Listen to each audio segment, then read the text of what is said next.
here.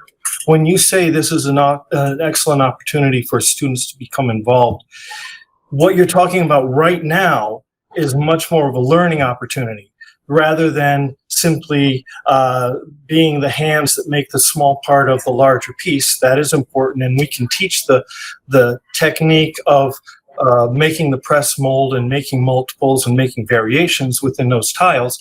But for someone like you who has successfully completed many commissions, sought commissions, gone from concept, you began your talk with where do I get an idea, and how that takes all the steps into a fully realized piece. That is the learning piece that students would benefit from, and then be much more inclined to want to put the time into making this piece for you. They'll do the work. Yeah. But to connect it to what's next, they need to hear this from you. Someone who, I like to do things in clay. Here's a way that this can become part of my career. Right. Well, I thank you for those comments. I appreciate that, because it's very hard to take 1/2 hour and explain my life to you, and also demonstrate how to make these clay tiles. So all along, I've been talking to Lisa and now Karen and Dawn, of course, of how can we explain this well to the kids, because it takes in a lot of things. I mean, I started out at Firestone High.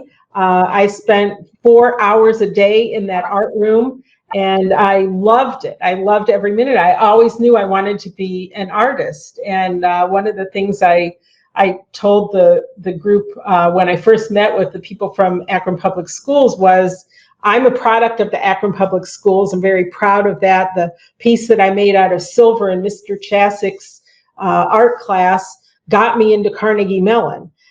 But my father told me that he was an accountant, and he said, you can't make a living being a painter. You have to be able to make a living. So I went into design and spent the first 15 years of my life doing design. But that helped me so much when I transitioned to actually being a fine artist and getting these large public art commissions.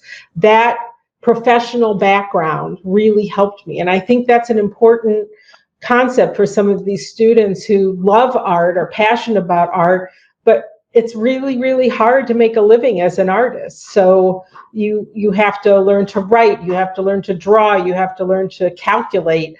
All these things, all of these things go into making a piece of art like this. And I'm, honored that I'm part of this, and I'm honored that you took the time and see that it could be a learning experience for some of these kids, because even though it was a long time ago, I still remember the feeling of, well, what am I going to do with my life? I love art, but how can I make a living out of art? So it's a really, it is a learning moment for the kids.